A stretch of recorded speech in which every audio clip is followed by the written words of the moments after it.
ମୋ ନାଁ ଜ୍ୟୋତିର୍ବିଦ ପଣ୍ଡିତ ଅନନ୍ତ ଚରଣ ମଲ୍ଲିକ, ଗ୍ରାମ ନୂଆଡିହି, ପୋଷ୍ଟ ମହିମାଦେଇପୁର, ଜିଲ୍ଲା ଜଗତସିଂହପୁର, ଭାଇଆ ରାହାମା। ତ ଆପଣ କୁହନ୍ତୁ, ଆପଣ ଏଇ ଯୋଉ ଜ୍ୟୋତିଷ ଶାସ୍ତ୍ର ଦୀର୍ଘ ଦିନ ଧରି ଆପଣ କରି ଆସୁଛନ୍ତି ବା ଜନସାଧାରଣଙ୍କର ବିଚାର କରୁଛନ୍ତି, ତେବେ ଏ କଣ ବିଜ୍ଞାନ ସମ୍ମତ?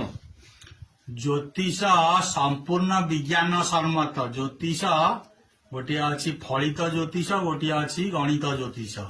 ଇଂରାଜୀରେ ତା ନାଁ ହଉଛି ଆଷ୍ଟ୍ରୋନୋମି, ଆଷ୍ଟ୍ରୋଲୋଜି।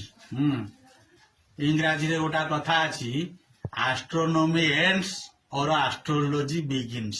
ଗଣିତର ଯୋଉଠି ଶେଷ, ଫଳିତର ସେଇଠି ଆରମ୍ଭ।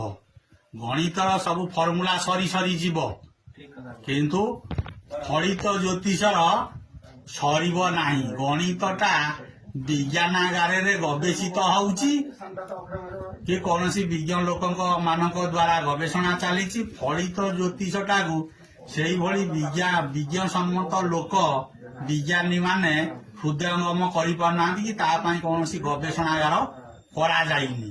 ତେଣୁ ଫଳିତକୁ ଅବୈଜ୍ଞାନିକ ବୋଲି ଯୋଉମାନେ କହୁଛନ୍ତି, ସିଏ ଜଣେ ଜଣେ ନିଜେ ବି ମୂର୍ଖ, ମୁଁ ତାଙ୍କୁ କହିବି।